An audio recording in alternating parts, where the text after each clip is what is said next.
Abu ala ma ata bihi minha thawaba kauniha minat tarawihi wala yu'athiru fi dhalika qasdul iqtisari ala thamaniyatin ibtidaan. Amma bin nisbati, adapun terkait li amalin nasir yauma minal iqtisar. Iqtisar itu meringkas atau mencukupkan fi sholatit tarawih, terkait dengan bilangan sholat tarawih ala thamani rakaatin. Sekarang ada orang yang sholat tarawihnya itu 8 rakaat dengan witirnya 3, jumlah keseluruhannya itu menjadi 11. Fahuwa, maka yang sedemikian itu sahihun, tetap kita katakan satu pekerjaan yang sahih, satu pekerjaan yang benar, sekalipun kemarin kita jelaskan bahwa mayoritas ulama itu menegaskan bahwa sholatut tarawih itu jumlahnya 20 rakaat. Kenapa yang sholat 8 rakaat tarawih ini tetap kita benarkan? Li'annahu, karena pandangan itu wafaqa, tetap sesuai dengan aslas sunnati, dasar yang ada di dalam min qiyamihi, dari qiyamnya Nabi, sholatnya Rasulullah sallallahu alaihi wasallam, wadzalika, dan itu ala mazhaba, sesuai dengan madhab, ala mazhaba ilaihi jama'atun minal fuqaha, itu sesuai dengan madhab jamaah sekelompok minal fuqaha, min jihah, dari satu sisi, nanti di bawahnya ada dalilnya, wa min jihatin ukhra, dari sisi yang lain, faqad nassas syafi'iyatu, ulama-ulama yang bermadhab Imam Syafi'i, ala anna dzalika, barang siapa yang sholat tarawih sebanyak 8 rakaat, tidak sampai 20, itu yujzi'uhu, itu dianggap sudah apa itu? Cukup. Wa yuthabu, dan dia akan yuthab. Apa yuthabu itu? Ya, diberi pahala alama atabihi, atas apa yang dia kerjakan, sholat sebanyak 8 rakaat, itu dikasih pahala thawaba kauniha, sebagai pahala bahwa 8 rakaat kauni thamaniyah itu sudah dianggap minat tarawih, bagian dari sholat tarawih. Ini anak-anakku yang menunjukkan bahwa bilangan sholat tarawih itu sebenarnya tidak dibatasi oleh rakaat tertentu. Yang seperti yang saya bilang dan nanti akan saya jelaskan lagi, itu bergantung dengan panjang dan pendeknya bacaan. Minimal tarawih itu di dalam hadis disebutkan 8 rakaat. Kemudian maksimalnya 36 rakaat, sekalipun pandangan mayoritas ulama tarawih itu adalah 20 rakaat. Jadi kamu nanti kalau di masyarakat menghadapi bilangan-bilangan seperti itu tidak perlu kaku. Apalagi zaman seperti sekarang, buat kamu yang di pesantren itu boleh jadi pantasnya tarawih itu 36 rakaat. Tetapi buat orang yang di luar sana, yang punya tugas bekerja, yang besok pagi harus cari nafkah, malam ini mungkin masih ada orang yang harus bekerja, besok pagi ditunggu oleh istrinya uang untuk belanja, membawa kendaraan berputar-putar. Boleh jadi orang seperti itu yang afdol buat dia adalah 8 rakaat. Mungkin ada suster, ada perawat di rumah sakit yang punya shift malam nanti panjang, dia akan masuk tugas misalnya dari jam 10 malam sampai jam 6 pagi untuk menjaga orang sakit, untuk menjaga bayi misalnya yang sedang apa ini dirawat di rumah sakit. Maka kalau kamu punya pandangan nanti yang moderat, kamu nanti tidak mudah menyalahkan orang. Kamu akan bijaksana dalam memberikan fatwa. Imam Syafi'i, mazhab Syafi'i secara umum itu mengatakan berapa rakaat pun yang dilakukan orang itu dengan niat sholat apa ini? Tarawih, maka dia sudah akan mendapatkan pahala. Nah, di sini nanti anak-anakku kita lihat waqad dzakara wala yu'athiru, dan tidak berpengaruh fidzalika tsawab, apa yang tidak memberikan pengaruh qasdul iqtisad. Niat sedari awal itu menyederhanakan, meringkas ala samaniyatin ibtidaan. Dari awal dia niat, saya mau sholat tarawih malam ini 8 rakaat. Itu tidak kemudian kita katakan apa ini? Salah. Tetapi yang jadi masalah kadang-kadang orang yang biasa sholat 8 rakaat kemudian menganggap yang sholat 20 rakaat itu salah. Wa dzakara. Ini kamu baca sampai ke bawah nanti rumusannya. Wa qad dzakara fuqaha'ul madzahibil arba'ati al-qaula. Ini pandangan bimasyru'iyati salatiha, bimasyru'iyati salatit tarawih, bahwa salat tarawih tani rakaat yang jumlahnya cuma 8 rakaat itu hukumnya tetap masyru'. Masyru' itu adalah memenuhi perintah agama. Itu juga bagian dari syariat. Wal aslu fi dzalika, al aslu itu ad-dalil. Wal aslu fi dzalika wad dalilu fi dzalika, dan adapun dalil fi dzalika samani rakaat itu adalah umumu ma warada an ummil mu'minina Aisyah radhiyallahu anha annaha qalat.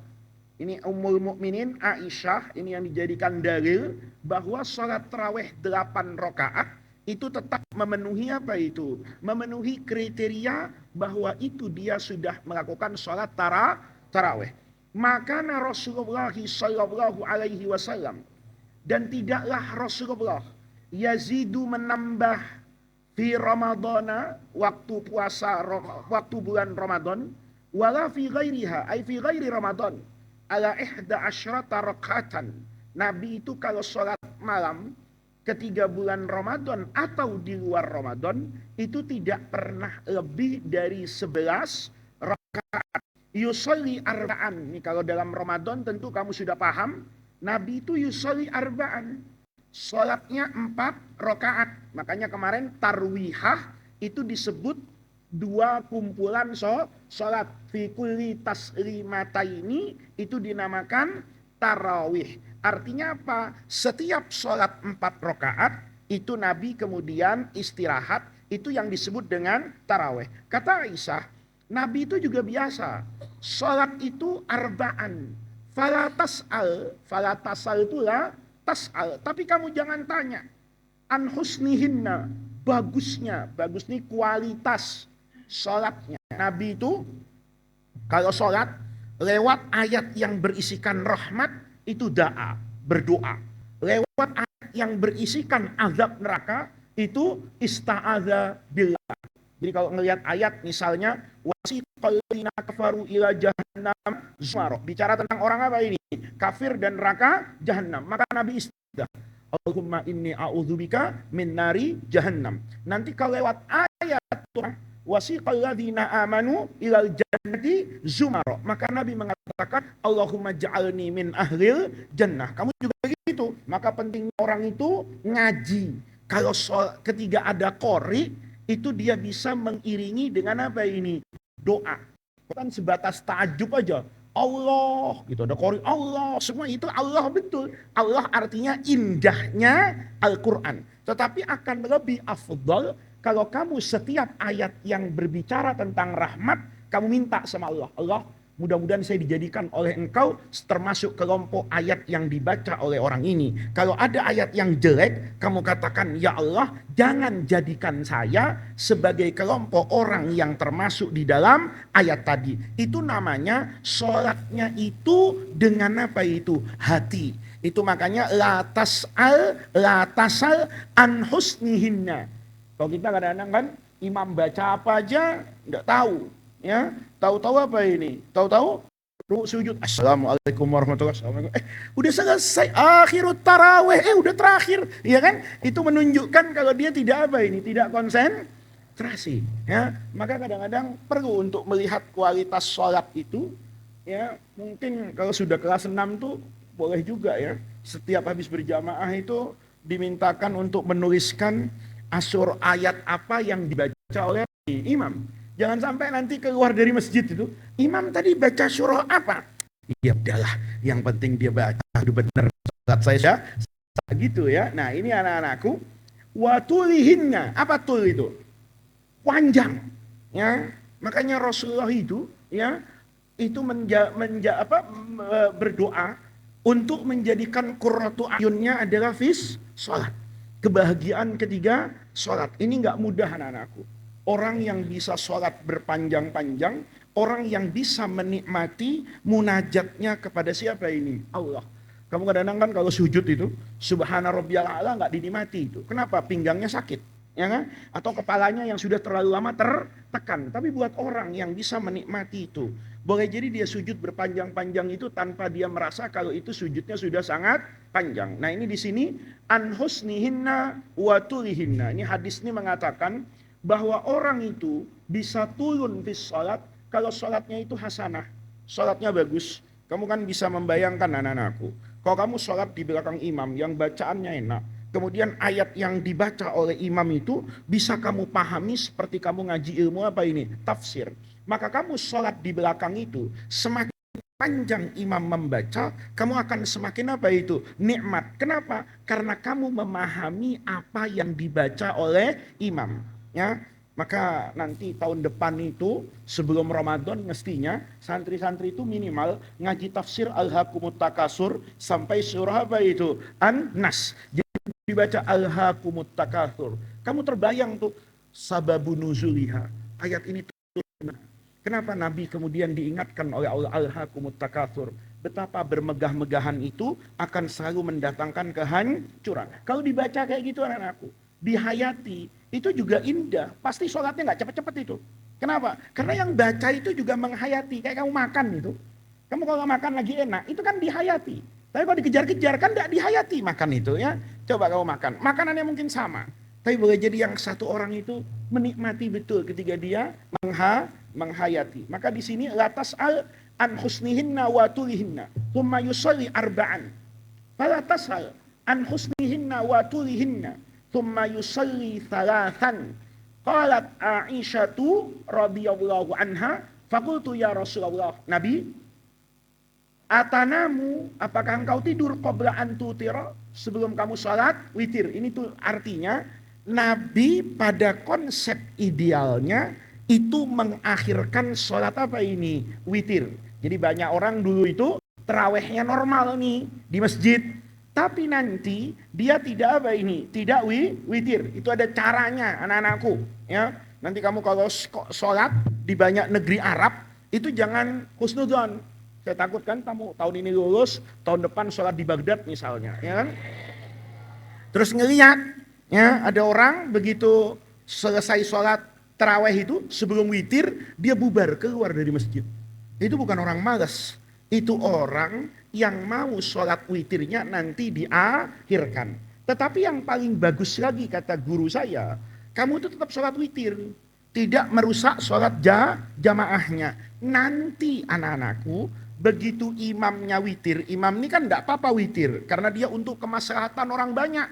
Tidak semua orang bisa sholat witir di akhir malam. Nanti kalau dia di akhir malam malah nggak sholat witir, kan gitu. Maka diwitirkan kayak kamu sekarang. Tapi kalau mau bagus, ya, itu begitu imamnya salam, assalamualaikum warahmatullah, kamu kemudian apa itu? Bangun, yushafir.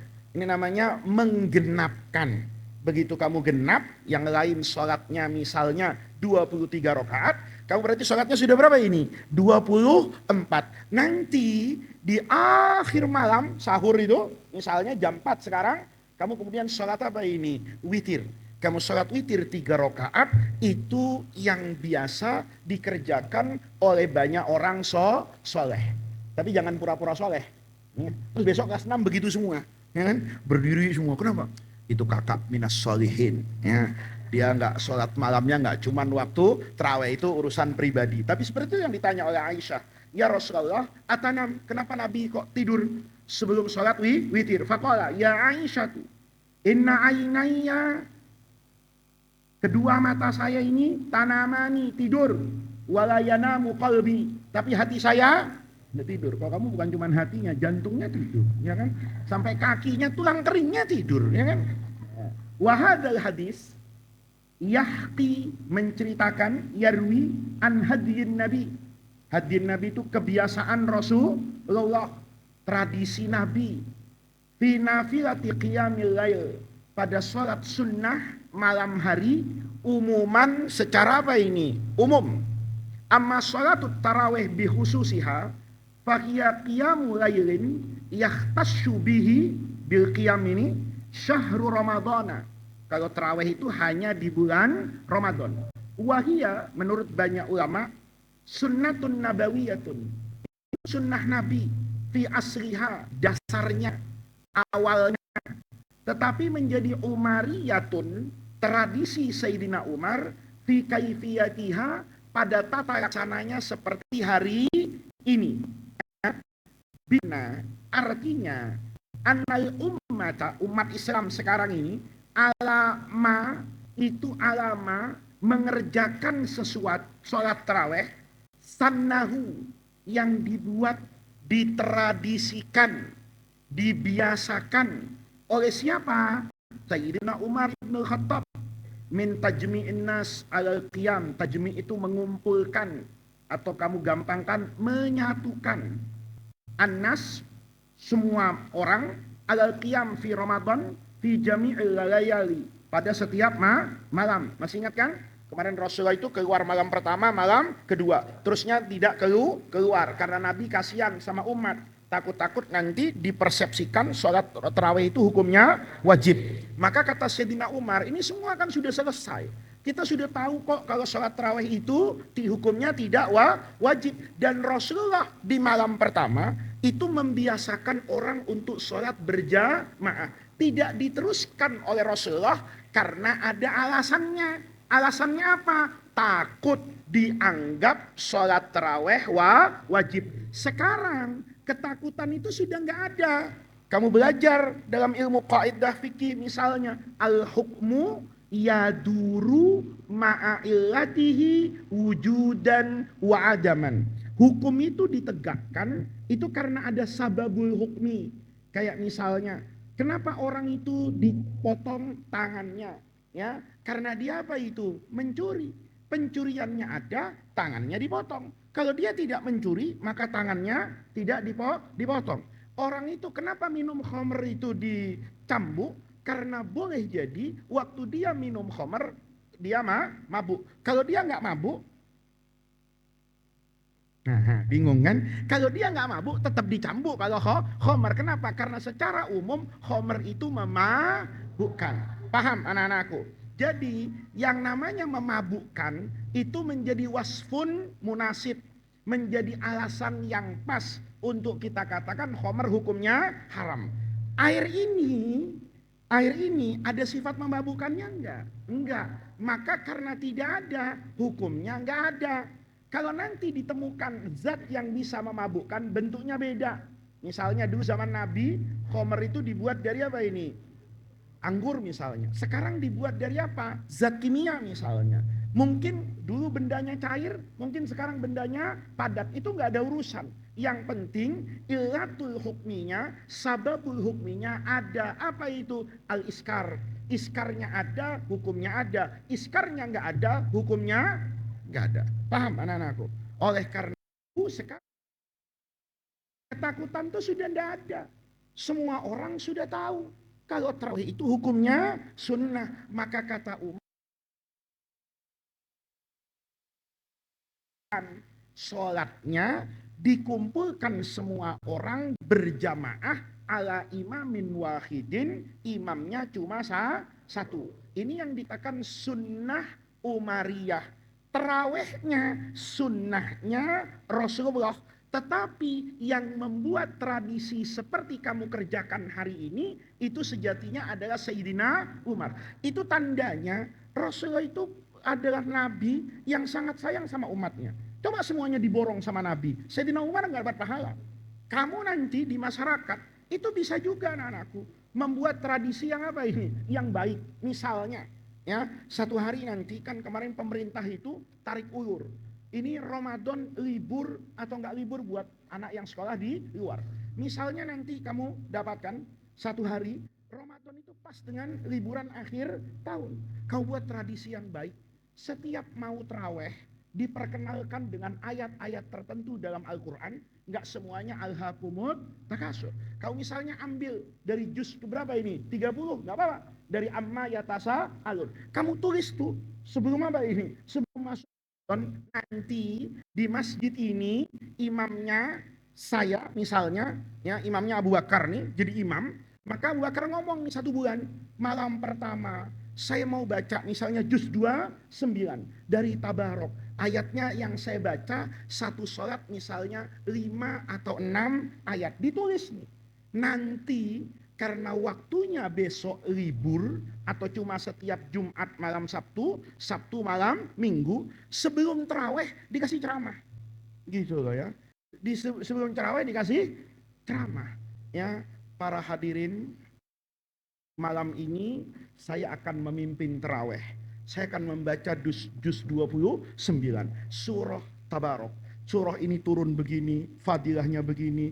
Begitu orang nanti pulang terawih, ikut mendengar bacaannya atau diajarkan tafsirnya, itu akan menjadi tradisi yang apa itu? Yang baik. Nah yang seperti ini, kenapa dulu Nabi nggak kayak begitu? Kalau semuanya dicontohin kayak Nabi sampai detailnya, kamu nggak dapat pahala taklim. Mu'alimnya cuma Rasul wahid. Maka di sini penting anak-anakku untuk kita bijak di dalam memahami agama. Ada banyak orang sekarang itu yang mengatakan pokoknya saya harus ikut apa yang ada di zaman Nabi. Kalau Nabi nggak mengerjakan, saya nggak mau.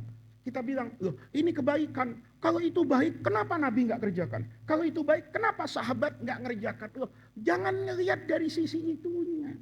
Boleh jadi kebaikan itu tidak dibutuhkan di zaman Nabi, tapi dibutuhkan di zaman sekarang. Sahabat tuh nggak butuh maulid Nabi. Kenapa? Karena kehidupan Rasulullah itu ada di depan matanya.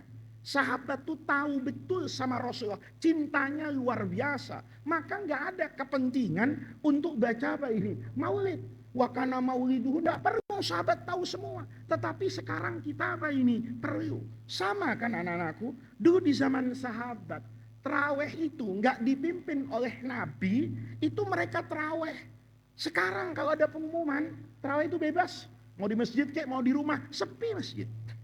Kenapa? Karena kondisi orangnya berbeda. Maka di sini kamu lihat, ini dikatakan sunnahnya itu adalah sunnah nabawiyah, tetapi di situ ada juga sunnah umariyah, karena Sayyidina Umar ini yang membuat tata laksana yang dicontoh oleh umat Islam sekarang sedunia.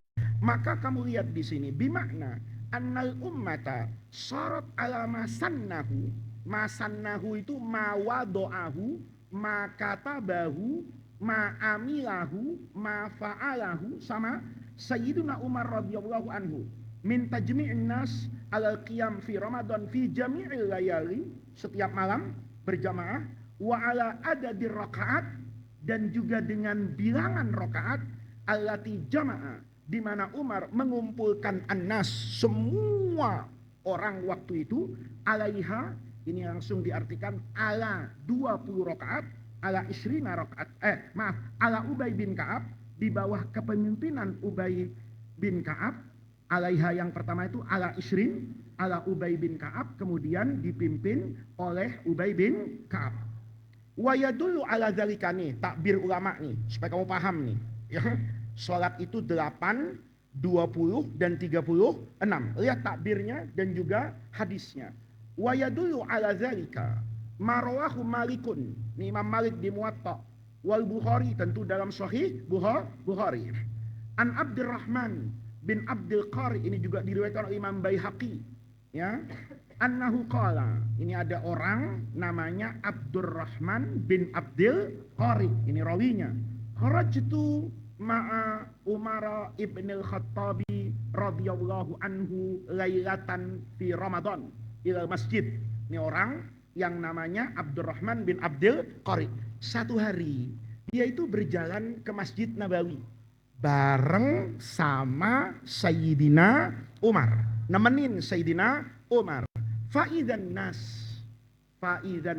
tiba-tiba kita melihat annas, jamaah di Masjid Nabawi itu auzaun, berkelompok, mutafarriqun, terpisah-pisah. Yang saya bilang tadi, ada yang ngaji sholat imamnya A, di kelompok sana sholat juga imamnya B, terus begitu. Itu namanya auzaun mutafarriqun.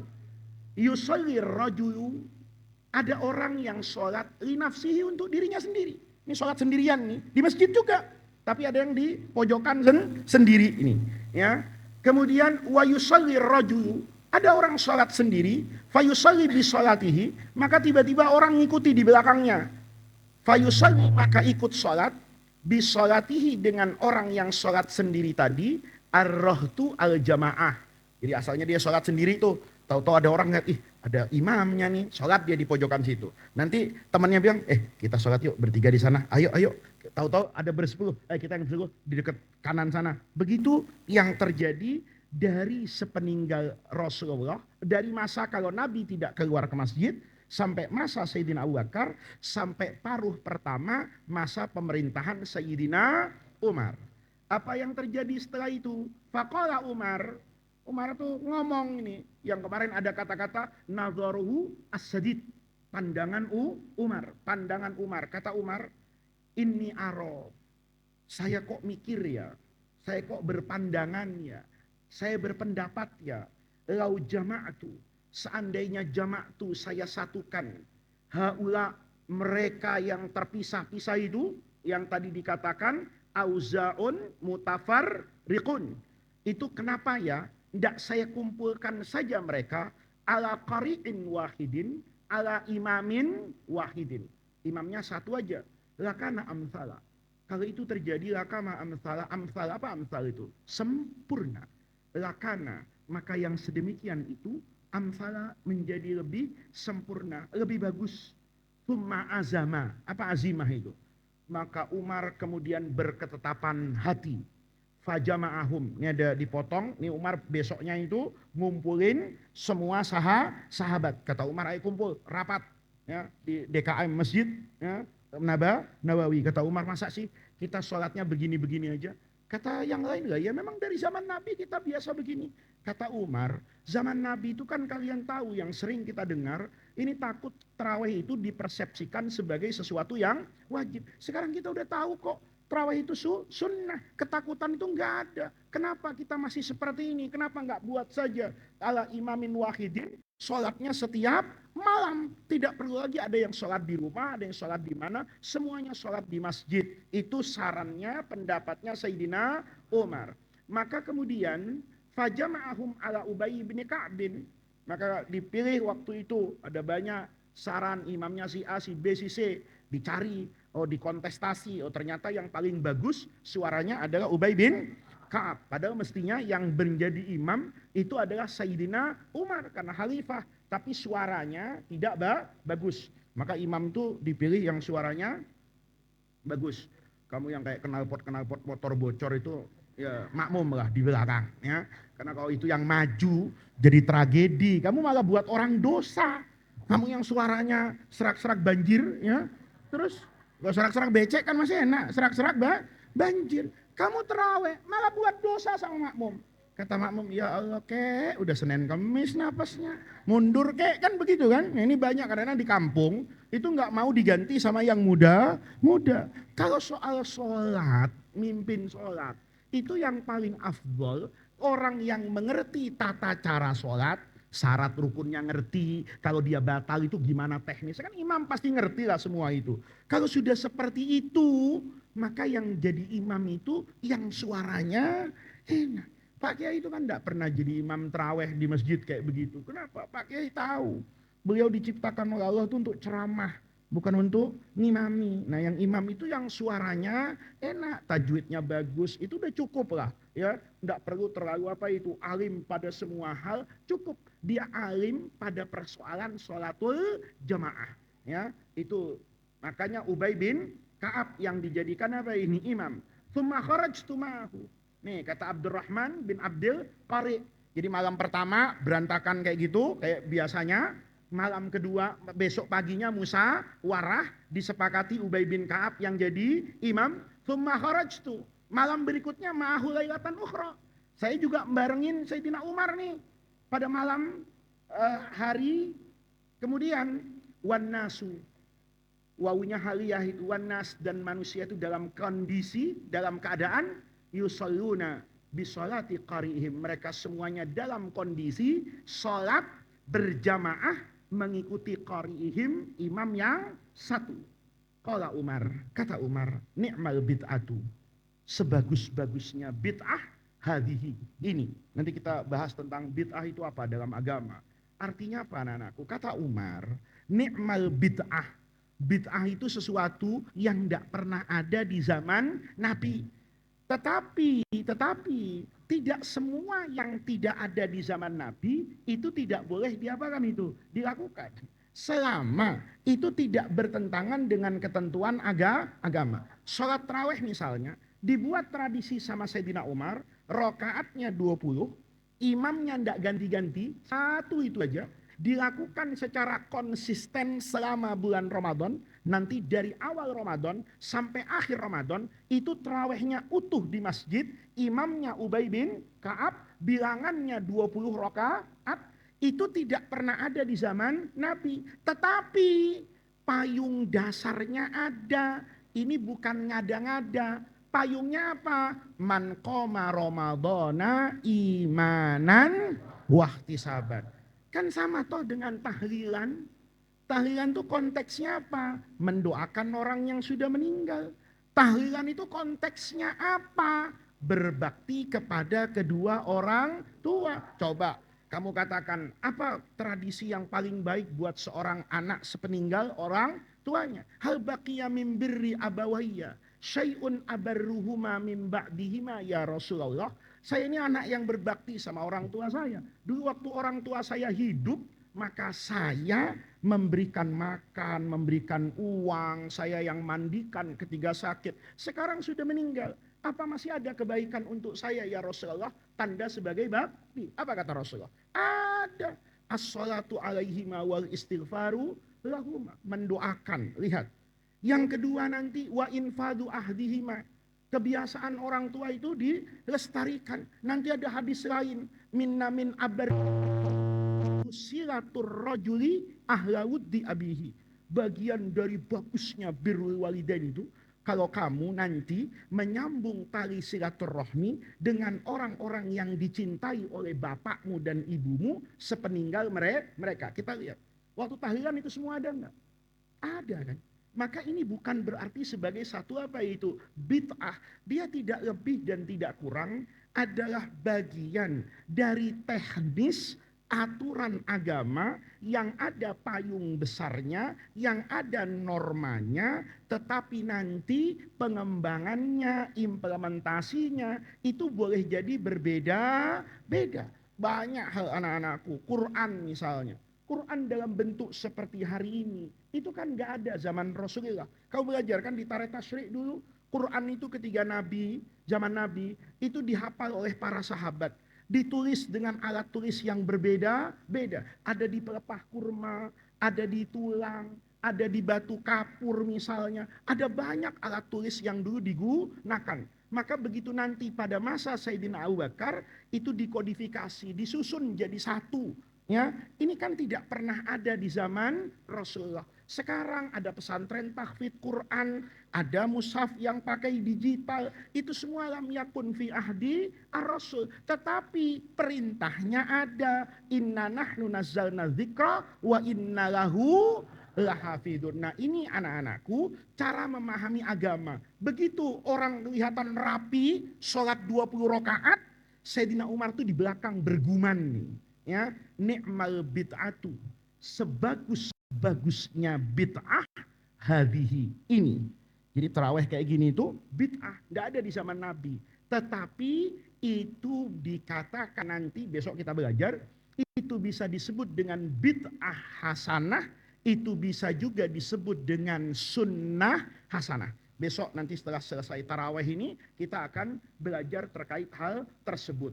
Wallati yanamuna, ini tambahkan sama Sayyidina Umar. Wallati yanamuna anha, dan mereka yang tidur anha dari salat witir itu afdalu, lebih afdal minallati yakumuna, daripada yang mengerjakan sekarang. Yuridu, maksudnya akhiral laili, orang yang salat witirnya di akhir malam itu lebih bagus daripada yang sholat di awal malam. Wa kana nas, akan tetapi pada masa itu ada banyak orang yakumuna yang tetap qiyamul lailnya itu awalahu, pada awal malam. Ini namanya disesuaikan dengan situasi dan kondisi masing. Kalau kamu yakin nanti malam bisa bangun malam jam 3 malam nih, ya nggak sekarang nih. Kamu kan libur, tanggal berapa libur? 18 kayaknya, ya. 18 kelas 6 itu udah pasti pulang, ya. Nanti 18 itu Ramadan, kan masih tersisa kayaknya 12 gitu, ya. Kamu kemudian bilang, saya mau mengamalkan apa kata di dalam hadis Bukhari, walladzi yanamuna anha, yang tidur itu lebih bagus daripada yakumuna. Boleh, selama bisa kamu pastikan dengan kebiasaanmu, kamu kalau 2:30 itu sholat taraweh. Nih Pak Kiai itu sepanjang hidupnya itu sholat malamnya ya malam. Jarang Pak Kiai itu sholat taraweh, kecuali dulu masih muda jadi imam, kadang-kadang ceramah di masjid beliau sholat taraweh. Tapi dipastikan Pak Kiai itu 2:30 itu taraweh, gitu loh. Kalau saya nggak pasti, kalau nggak pasti jangan sok-sokan. Dikata temennya, lo nggak taraweh ke masjid, beda level. Ya. Lo kan masih sanawi, ya gua kan kelas 6, beda makom lah, ya kan. Kita makomnya itu buka kantor fi akhiril layl. Ya kalau benar nggak apa-apa. Tapi yang terjadi biasanya nih, ya, cuman mau pansos saja. Ya. Kemana dia itu alumni? Oh, dia beda makom, santri tidur jam segini. Ntar jam 2 malam dia buka kantor. Akhirnya taraweh enggak, bahkan sahur juga enggak. Gitu. Itu bahaya ya. Nah itu anak-anakku ya. Wa kana nas yakumuna au walahu. Titik sampai sini. Wa yadullu ala asril qaul, ini juga sama. Wa yadullu ala asril qaul, ala dalil, asal di situ artinya dalil bijawazi sholatiha 8 rakaatin ma akhrajahu Malik an Muhammad ibn Yusuf an Sa'ib ibn Yazid annahu qala amara Umar ibn al-Khattab Ubay ibn Ka'bin wa Tamiman ad-Dari radhiyallahu anhum ayyakuma linnas. Ini ada dulu riwayat yang imamnya itu dua. Yang pertama adalah Ubay bin Ka'ab, imam yang kedua namanya Tamim ad-Dari. Ini boleh nih buat tarawih yang panjang-panjang. Ya kalau tarawihnya 20, ya. Satu rakaat itu baca 50 atau 100 ayat misalnya, maka imamnya itu boleh dua. Nanti begitu 10 sholat nih, 5 sholat, 10 salam, ya, maaf kok 5 sholat, 5 salam, 10 sholat, ya, separoh berhenti, mundur imam yang di depan ini, ganti imam boleh. Kalau al-hakumut takasur nggak usah, ya kan? Kamu ganti imam, imam 3 itu imam manja, ya. Tapi kalau imamnya panjang itu boleh. Ada sholat malam itu dulu saya pernah dapatkan, itu satu malam itu 5 juz Al-Quran, ya.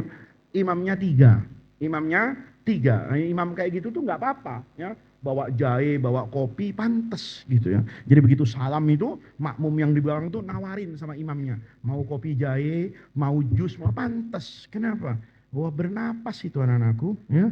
5 juz satu malam. Imam Masjidil Haram itu kadang-kadang nggak sampai 1 juz. Ya, kalau dulu waktu sholatnya 20, apalagi sekarang sholatnya lebih pendek lagi. Dulu pada masa Mekah itu tarawehnya panjang, 20 rakaat, enggak. Kadang-kadang 1 juz enggak selesai. Belum tentu 30 juz dalam satu Ramadan. Ini satu malam 5 juz. Berarti seminggu hatam Quran, sebulan hatam 4 kali. Kamu bilang apa mungkin? Ya mungkin, buktinya saya pernah ketemu sama orangnya, ya kan? Tapi saya nggak pernah ketemu, ya kamu mainnya kurang jauh, ya kan? Itu aja persoalannya, kan gitu. Apa iya? Kamu kan suka gitu kan kalau denger cerita? Apa iya? Sholat tarawih 5 juz satu malam. Kau bayangin, ya, 5 juz 1 malam dan rokaatnya pendek.